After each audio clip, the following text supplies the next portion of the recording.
Je rappelle, vous voulez vendre, il faut vendre à beaucoup de gens. Ça qui vous apporte la marche. Ne comptez pas gagner la marche sur une petite poignée de population. Sauf si c'est un produit à haute valeur ajoutée, un produit technologique.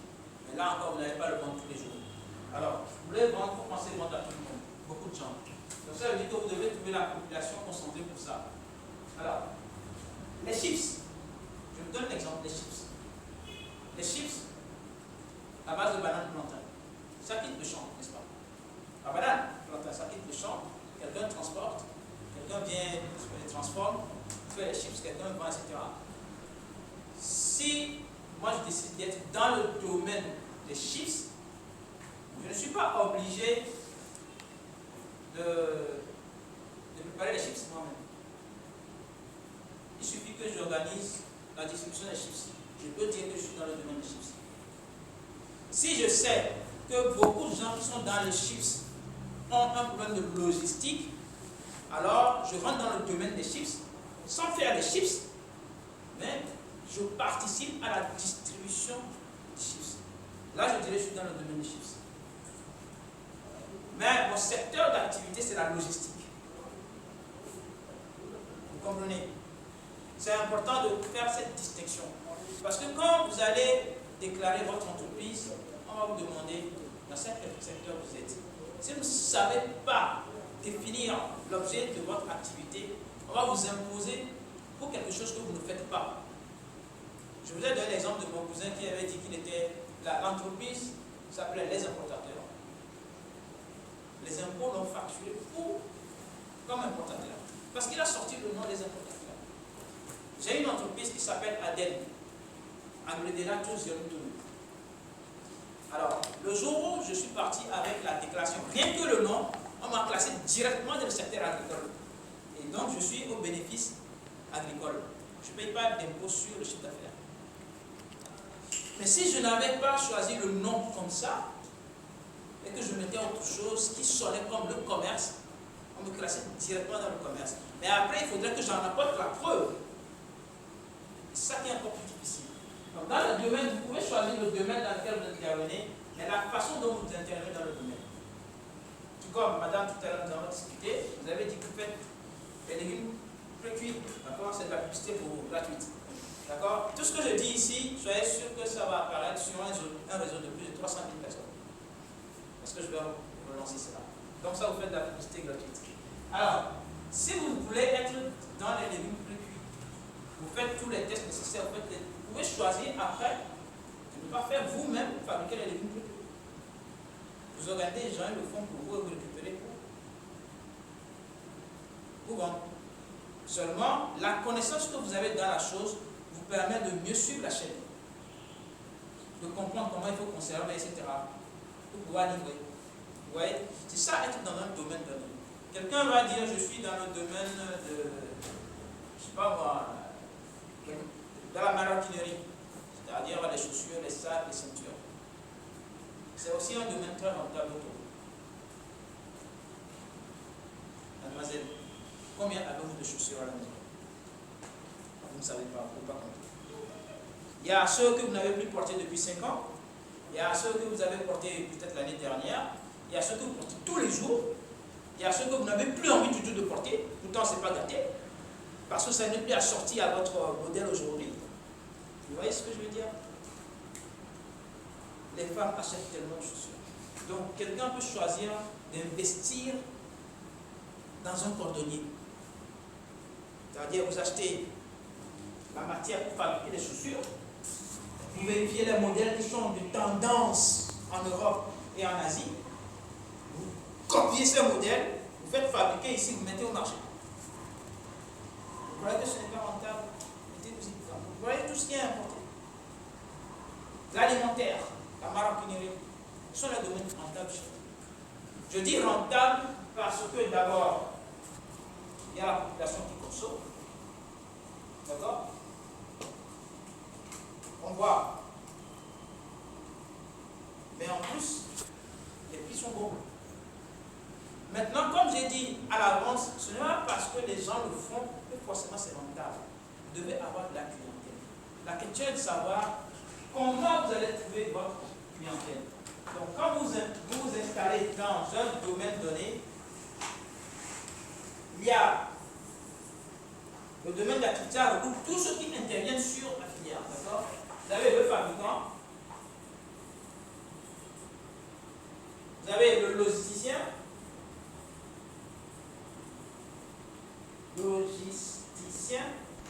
vous avez le transporteur, le transformateur, vous avez le distributeur, vous avez aussi par exemple la personne qui vous fait peut-être le conditionnement, d'accord? On va finir encore. C'est qu'il faut trouver un marché, d'accord? C'est toujours une affaire du marché. Un marché dynamique chez nous, où les gens, à un moment donné ou à un autre, il y a un besoin. Et chez nous, le premier domaine dans lequel on peut trouver la forte rentabilité, c'est le domaine alimentaire, sinon agroalimentaire, les céréales, les tubercules,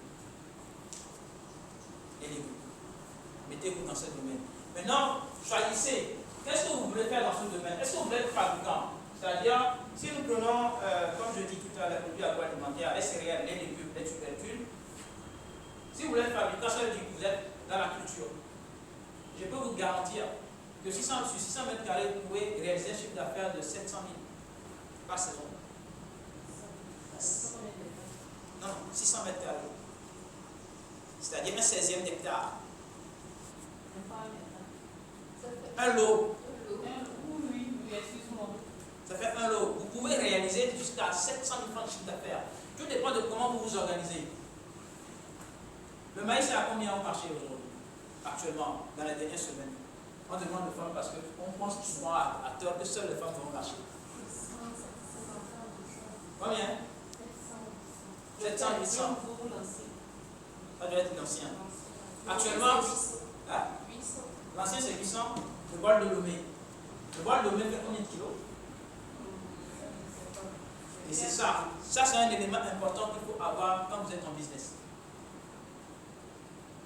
D'accord? C'est un élément important. Le bol, c'est bien parce que c'est une unité de mesure chez nous, mais ça ne donne pas de précision. Votre production, les meilleures précisions, c'est la mesure métrique. C'est-à-dire, vous mesurez en poids, vous mesurez en longueur selon le domaine dans lequel vous êtes. Un bol de Lomé, c'est entre 2 kg, 300 et 2 kg 400. C'est le maïs. Ça, c'est le maïs. Le Le haricot, ça fait 2 kg 600. soja pèse encore plus. Non, le soja est encore plus léger. Le riz, ça fait à peu près 2 kg 700. C'est parce que c'est la granulométrie, d'accord? Les grains sont gros, donc il y a de l'air dedans. Le riz, c'est plus ferme quand on le met. Le gari pèse à peu près, je crois, 1 kg 800, un truc comme ça. Ça, j'ai oublié, je ne dois pas vous mentir. Mais pour le riz, je vous le dis, je le fais régulièrement. Le maïs, c'est pareil. Le maïs, c'est 2 kg. Le bol, 2 kg 600. Le bol, 2 kg 600, 2 kg 700. Je parle du bol de Lomé. Oui, mais pourtant, quand nous payons les riz que les bonnes femmes nous donnent, c'est légèrement que le riz de 5 kg lui dépasse. Oui, c'est parce qu'elles nous ajoutent Jara. Oui, mais quand vous dites ça, parce que le riz que nous prenons à 5 kg là, vous voyez 5 kg, mais quand nous prenons un bol, c'est, moi je dirais même des fois la quantité paraît plus. Souvent, c'est une illusion. Hein? C'est une illusion. 2 bols de riz, d'accord, et 5 kg de riz. 2 bols de riz vous font 5 kg 600, 5 kg 800. Tout au plus. Quand on vous donne Jara, quand on vous vend là et puis on met un peu, ça vous fait entre 2 kg, et 5 kg 600, 5 kg 800. Parfois même vous avez le riz, quand la personne vous vend, vous pesez le bol, ça vous fait 30 kg. Parce qu'elle vous a fait Jara beaucoup. Vous savez, une poignée de main de riz comme ça fait déjà 150 grammes. Maintenant, si vous fermez un peu la main. Bon. Donc, moi, je cuisine chez moi. Quand je prends le riz sur la boutique de Palimé là-bas, le coffre ou à béton. Quand je prends ça et 2 bols à moins de 5 minutes, quand j'achète mon riz local,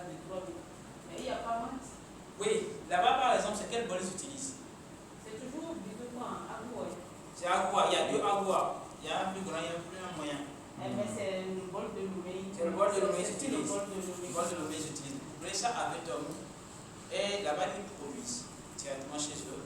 Et ils ont un problème de vente. Quand vous allez à côté, on va faire un peu différent, plus ou moins différent. Là, c'est une question de local. Là, tout à l'heure, j'ai parlé de vendre dans le milieu local ou en régional. Quand vous allez acheter chez le producteur là-bas, qui sait que sa vitesse de vente n'est pas ça, etc. Il y a tout ça. On joue à ce jeu-là à Cordier, par exemple.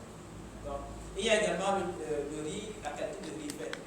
Moi, je me rappelle quand j'ai débuté dans le riz et quand j'ai découvert le milieu, les producteurs agricoles, ils font deux variétés de riz. Et maintenant, quand ils récoltent, ils mélangent sur l'air de séchage. On mélange. Pour le vendre au prix du meilleur. Parce qu'une fois décortiqué, qui connaît la différence. Maintenant, les connaisseurs savent, quand vous préparez, il y a des petites différences, mais il faut vraiment faire attention à ce détail. Bon, donc je reviens à ce niveau. Quelqu'un qui veut faire dans les produits agroalimentaires, d'accord, vous voulez vous mettre dans le domaine, alors vous choisissez, est-ce que vous êtes fabricant? Être dans un domaine d'activité, c'est différent d'être dans un secteur d'activité. Le secteur d'activité, les économistes ont créé 4 secteurs. Le secteur primaire, le secteur tertiaire, le secondaire, tertiaire, et après on a ajouté le quaternaire. Le secteur primaire, c'est ceux qui travaillent les ressources naturelles. C'est la base. Leur matière de travail, c'est les ressources naturelles. C'est-à-dire, on travaille la terre, on exploite tout ce qui peut sortir de la terre. D'accord? Les gens exploitent l'air, tout ce qui peut sortir de l'air, de l'eau ou du soleil. Ça, c'est les ressources naturelles. Par exemple, les mines, ceux qui vont extraire les diamants, ceux qui vont prendre le phosphore, ce sont tous dans le secteur primaire. Le secteur secondaire, c'est ceux qui font la transformation des matières premières. Le secteur tertiaire, c'est ceux qui font toutes les prestations nécessaires pour que le produit fini puisse aller vers le consommateur final. Le quaternaire, c'est la gestion des informations et des nouvelles technologies. Mais le domaine d'activité, c'est tous ceux qui interviennent sur un produit dans le processus. Donc le fabricant, le cultivateur par exemple, ou le jardinier qui fait les légumes. Vous, dans un domaine qui est porteur, quand le domaine est porteur, nous parlons, à la fin, c'est le consommateur. Hein. Parce que sans consommateur, il n'y a pas de marché. Le client va acheter, lui va donner à qui? Le consommateur. Mais c'est toute une chaîne qui va jusqu'au consommateur. Maintenant, vous allez voir, ce marché-là, est-ce qu'il est rentable? Le produit alimentaire, c'est rentable. Quand le véhicule, c'est rentable. Quand je dis c'est rentable, la population est là pour ça. Maintenant, vous, quand vous vous mettez dans le marché, comment est-ce que vous vous organisez pour tirer votre part du marché? Maintenant, vous allez voir, où est-ce que c'est plus intéressant? Est-ce qu'il faut produire soi-même? Vous pouvez produire sans chercher forcément à atteindre le consommateur final. Vous produisez, vous trouvez un intermédiaire qui transforme, vous lui vendez et vous partez à faire autre chose. C'est votre choix. Mais vous pouvez aussi choisir de faire de l'intégration. C'est-à-dire que vous produisez, vous déplacez par votre propre voiture, tout ça depuis la ferme jusqu'en ville ou au point de transformation. Vous faites la transformation par vous-même, vous gérez les déchets, peut-être vous pouvez l'utiliser pour l'enlever, tout ce que vous voulez. Et vous organisez la distribution, la vente jusqu'au consommateur final. Là, ça veut dire que toutes les marges des intermédiaires, vous les gardez pour vous. Mais ça suppose aussi que vous devez investir en conséquence. Mais le plus important, c'est que vous devez avoir le client qui achète pour vous. Nous savons que le consommateur est là. Le maïs. On consomme plein de maïs au Togo. Les gens en prennent même pour exporter. Les gens l'utilisent pour faire de la transformation pour autre chose. D'accord? C'est pas seulement le maïs, on mange la pâte, on mange con. On fait un blot avec, l'autre l'utilise pour les animaux, pour élever, etc., etc. Donc, il y a un éventail de destination, c'est-à-dire de consommation, des humains, des animaux. Si vous faites le maïs, vous pouvez choisir de faire avec le maïs, de trouver quelqu'un, lui vendez le reste, c'est pas votre problème. Le maïs, everyday, essentiel, everybody. Ça peut être le mil. Ah, je connais des gens qui aiment beaucoup le tchoukou. C'est une destination pour vous. Soit vous faites le mil, vous ouvrez une petite unité de transformation pour faire tchoukou, parce que vous êtes dans une zone où les gens aiment bien consommer, et vous organisez tout ça jusqu'au consommateur final. C'est un choix. Ce qu'il faut comprendre, c'est que comme je dis tout à l'heure, il faut couvrir les charges. C'est d'abord cet élément qui est important quand on parle de rentabilité. Couvrir les charges. Les ventes ne sont jamais sûres. Hein. Les charges sont toujours sûres. Quand vous décidez de cultiver vous-même la terre, vous connaissez tout de suite les charges qui sont dedans. Quand vous décidez de transformer, tout ce qu'il faut pour faire la transformation, vous savez déjà. Mais le consommateur, qui va acheter? Donc, quand la plupart du temps, vous entendez les gens dire qu'il y a tel domaine qui est très rentable, telle culture est rentable, telle activité est rentable, beaucoup de gens, généralement, ils font juste un petit calcul avec leur calculatrice. Avec leur calculatrice, ils arrivent, ils disent bon, c'est, tu imagines, bon, je vous donne un exemple. En 2004, en 2005, il y a un monsieur qui m'avait proposé de lui faire de la prospection pour les machettes. À l'époque, j'étais encore très jeune, hein, dynamique, là, je voulais l'argent. Et il m'a dit, bon, écoute, moi, je connais quelqu'un qui produit les machettes, les coupes au Ghana, et il peut me fournir, mais pour faire de la prospection, tu vois, sur une machette, tu peux gagner 100 francs. Rapidement, il fait un petit calcul, tu vois. Si tu vends 200 machettes, tu vois combien tu vas gagner. Tu vends 200 machettes, tu vas gagner. Imagine les cultivateurs. Ça y est, il me fait un calcul là bizarre. Bon, les 100 francs dont je vous ai parlé, c'est juste un chiffre que j'ai bien avancé. Il avait donné un autre chiffre.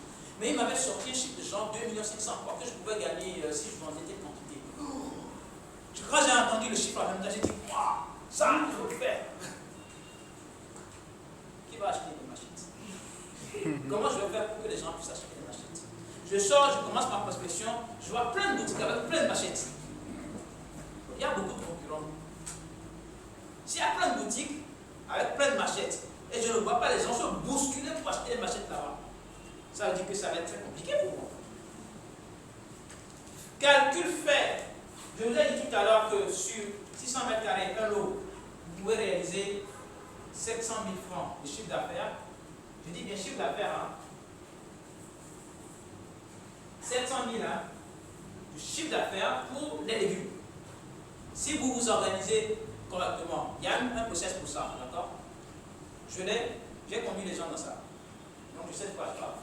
700 000. Madame a demandé tout à l'heure par rapport à un hectare, c'est un 16e d'hectare. Mais généralement, nous tous nous raisonnons en hectare, n'est-ce pas?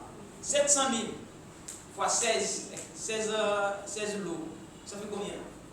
Vous pouvez faire le calcul? Alors ça fait 70, ça fait 70, 7 fois 6, 40, 40, ça fait 102 millions.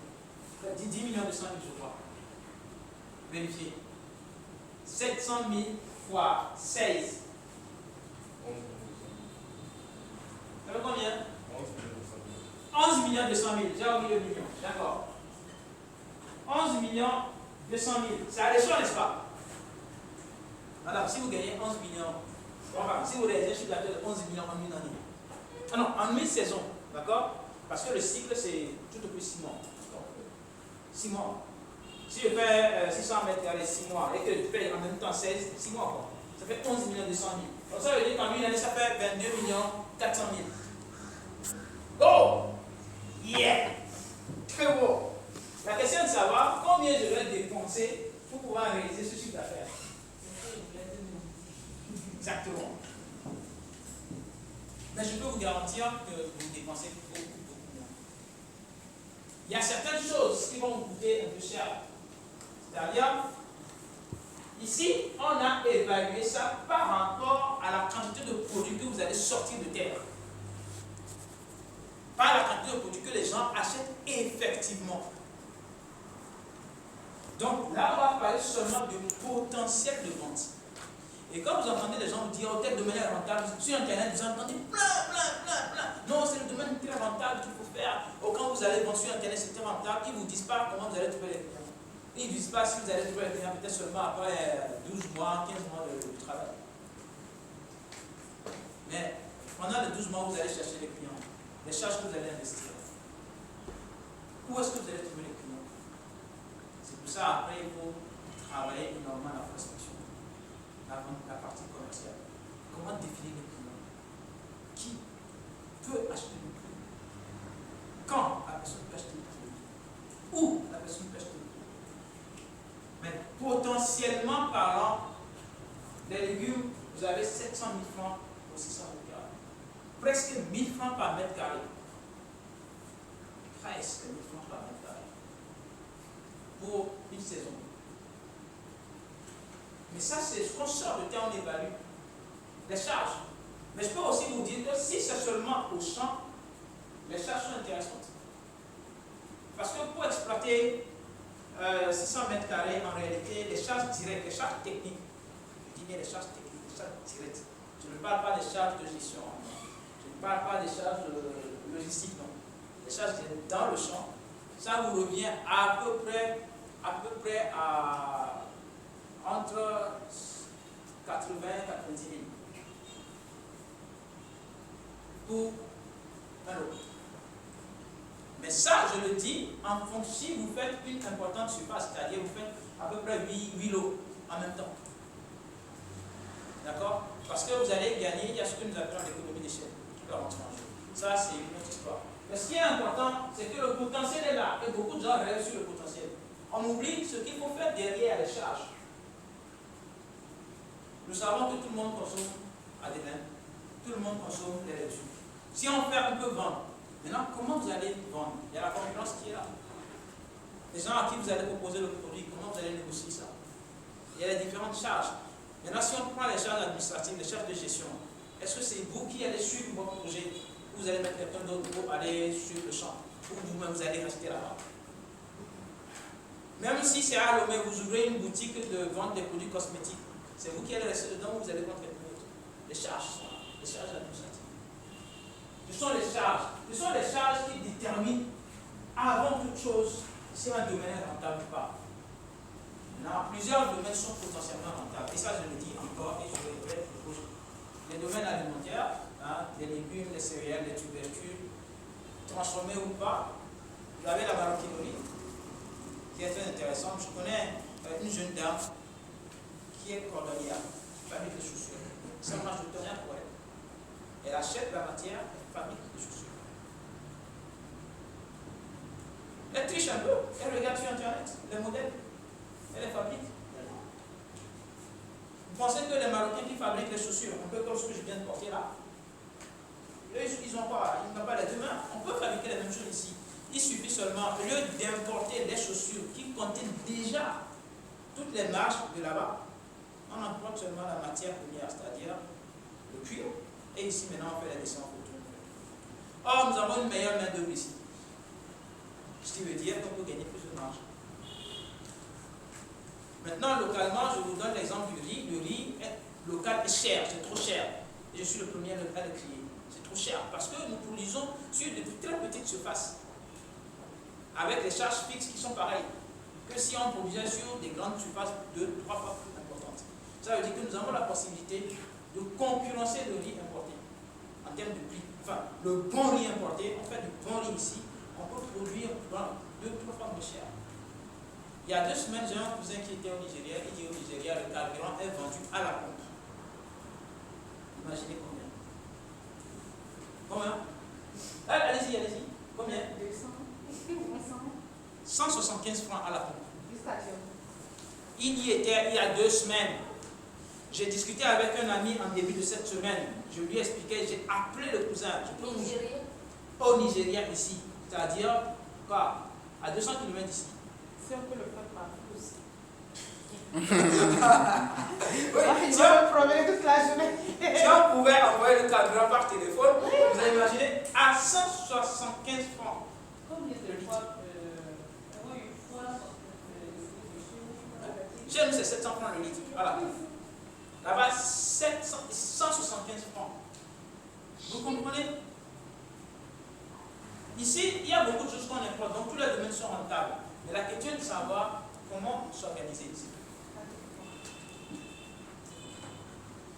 Donc, c'est ça la logique. Ne vous trompez pas, que personne ne vienne vous dire tel domaine est rentable, puis c'est facile. Il faut avoir la clientèle pour couvrir les charges, mais aussi maîtriser ces charges. Parce que pour que ce soit rentable, première chose, vous devez avoir des ventes élevées, vous devez avoir des charges qui diminuent. C'est ça qui vous permet d'avoir des résultats positifs, encore encore et encore. Mais pas indéfiniment, parce que vous ne pouvez pas compresser toutes les charges. C'est pour ça que vous devez, quand vous choisissez n'importe quel domaine, et que vous avez votre affaire, ne soyez pas trop gourmand. Parce que l'investissement, les charges vont vous dépasser. Apple, c'était quoi? Quand ils ont lancé la première fois iPhone, d'accord? La toute première fois iPhone, ils avaient choisi de produire 10 millions d'unités pour un marché de 100 millions de téléphones portables. 1% du marché. Non. 100 millions de téléphones portables, voilà. Ils ont choisi de faire 10 millions. 10 millions, je sais que c'est 10 millions, mais il avait bien précisé, Steve Jobs à l'époque, qu'il visait seulement 1% du marché des téléphones portables. Donc ça fait 1 milliard de téléphones. Voilà. 1 milliard de téléphones dans le monde en fait. Vous savez, on a plus de 6 milliards, d'accord? Il y a plusieurs personnes qui... Moi j'ai 2 téléphones, par exemple. Plusieurs personnes qui ont 2, 3, 4 téléphones. Eux, ils ont visé seulement 1%, c'est-à-dire produire 10 millions de téléphones. C'est le marché qu'ils ont... Parce qu'ils savent qu'avec ça, ils vont couvrir leurs charges. Mais s'ils osent augmenter, ça veut dire qu'il faut augmenter aussi les charges pour pouvoir produire. Mais rien ne dit que quand vous augmentez, vous allez effectivement vendre. Rien ne dit. Nous sommes 8 millions d'habitants au Togo. Lomé et ses environs, à peu près 2 500 000. Si vous ne voulez vendre qu'à Lomé, et que les gens qui peuvent acheter votre produit et les produits similaires sont d'environ 500 000, mais ceux qui peuvent seulement acheter votre produit, vous ne savez pas, définissez un objectif que vous pouvez avoir pour couvrir vos charges, gagner votre marge suffisante. Il ne faut pas être gourmand. Parce que si vous voulez vendre à 200 000 personnes capables d'acheter alors que vous avez des concurrents, vous allez investir dans la production, donc les charges vont être levées pour vouloir conquérir l'ensemble du marché. Mais les concurrents sont là. Donc, la seule chose que vous pouvez faire, c'est de calculer les charges nécessaires, de voir à quel moment vous faites des marges et vous devez tenir à ça. C'est ça ce qui fait le domaine d'activité rentable. C'est ça la rentabilité. C'est ça, il n'y a pas autre chose. Les charges. Tout domaine est rentable dès lors que vous avez de la clientèle, vous avez un marché pour ça. Et au Togo, effectivement, aujourd'hui en Afrique, les produits alimentaires. Soit vous êtes dans la fabrication, c'est-à-dire la culture, soit vous organisez, et là on parle de dropshipping et puis de tout ce que vous voulez, c'est-à-dire vous connaissez les besoins, vous connaissez les fournisseurs, vous organisez la livraison et vous mettez au milieu le transport ou bien vous gérez seulement et vous prenez votre marge, tout simplement. Soit vous faites dans la transformation, donc vous vous alliez à les gens qui sont dans la production, vous récupérez, vous transformez tranquille et vous livrez. Maintenant, est-ce que vous devez faire aussi dans la distribution? Parce que ça veut dire aussi beaucoup de charges, beaucoup de temps, etc. Soit vous transformez, vous confiez à un distributeur qui a déjà un bon réseau. Par exemple, vous allez voir le directeur de champion, négocier avec lui, et il donne l'ordre à tout son réseau de champions d'ouvrir les rayons pour vous. Au lieu d'aller voir une agence, un seul point de supermarché, négocier ici avec le gérant, etc. Non. Vous allez voir directement le patron, le grand patron. Vous dites, bon voilà, vous lui vantez votre produit, vous lui vantez le mérite, ce que ça peut apporter comme vente chez lui. Et si vous avez un accord avec le grand patron, vous avez un accord sur l'ensemble du réseau. Donc eux, ils vous disent, bon voilà, écoutez, combien vous pouvez nous livrer chaque mois, vous dites, et puis vous livrez, et ce geste. Comme ça, vous vous déchargez. Lui, c'est un distributeur, parce qu'il a un réseau de distribution. Il peut vous dire, bon, ok, venez livrer à notre magasin ici, nous allons vous charger de dispatcher. Ça, c'est ça qui va vous faire rentabiliser, parce que vous réduisez les risques et les charges. Soit, vous êtes dans l'agroalimentaire, mais vous faites seulement dans le conditionnement. Parce que vous savez qu'il y a plusieurs entreprises, plusieurs jeunes gens qui veulent être dedans. Donc, vous approchez les gens, vous leur dites, bon, voilà, moi je connais votre domaine, je sais, voilà les problèmes qu'il peut y avoir, voilà. Mais je vous propose un conditionnement, parce que si vous l'avez, voici les garanties. Vous en trouvez plein qui sont comme ça. C'est ça qu'il faut vendre un produit essentiel à tout le monde, tous les jours. Et donc maintenant, tout le monde, ça veut dire quoi? Ça veut dire qu'à la fin, il y a tout le monde, mais en intermédiaire, le conditionnement, quelqu'un qui fait les conditionnements pour le riz, pour ceux qui mettent un sachet de riz. Le riz, on le consomme tous les jours. Donc, si les gens achètent le riz tous les jours, et que vous faites le conditionnement, forcément c'est que vous aussi vous vendez, parce que quand on prend le riz avec son sachet, c'est votre conditionnement. Mais quel que soit le domaine que vous allez choisir, tout dépend de vous et de vous seul. Votre disponibilité, votre vision des choses.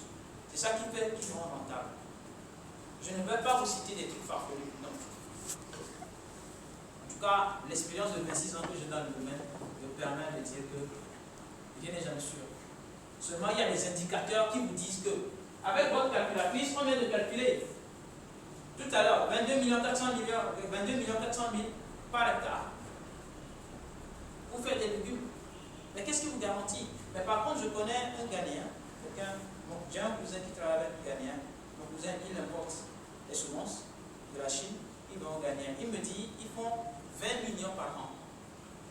Et je lui ai demandé quelle est la surface, il dit qu'il ne sait pas. Mais c'est plus de 20 hectares. Quand vous entendez 20 millions, vous croyez que c'est de l'argent. Quand j'ai demandé quelle est la surface, il dit c'est plus d'1 hectare. Donc vous imaginez, si vous devez faire 2 hectares, les charges augmentent plus que le calcul que nous venons de faire ici. Donc, quand nous parlions, madame tout à l'heure avait fait une remarque, vous voyez que ça bouchait les gens, mais ne pensez pas que forcément c'est la seule activité peut-être qui leur rapporte de l'argent. Moi je connais plein de gens à Lomé qui ont ouvert des boutiques, hein, mais ce n'est pas cette affaire qui les fait vivre. C'est juste une façade. Ce qui veut dire quoi? Ce qui veut dire que certaines informations peuvent être trompeuses. Donc je reviens sur l'élément qui rend rentable énormément votre affaire. C'est d'abord la maîtrise de vos charges et les ventes que vous avez. C'est cette différence-là qui dit que c'est rentable. Est-ce que vous avez un marché? Est-ce que vous avez un marché? Comment vous allez vendre votre produit? Les charges, est-ce que vous les maîtrisez? Je peux citer énormément de domaines qui soient rentables, mais le maïs que vous faites ne va pas se vendre lui-même. C'est vous. Même si vous savez que les gens achètent. Mais vous, comment vous allez faire? C'est ça qui va faire que votre travail sera rentable.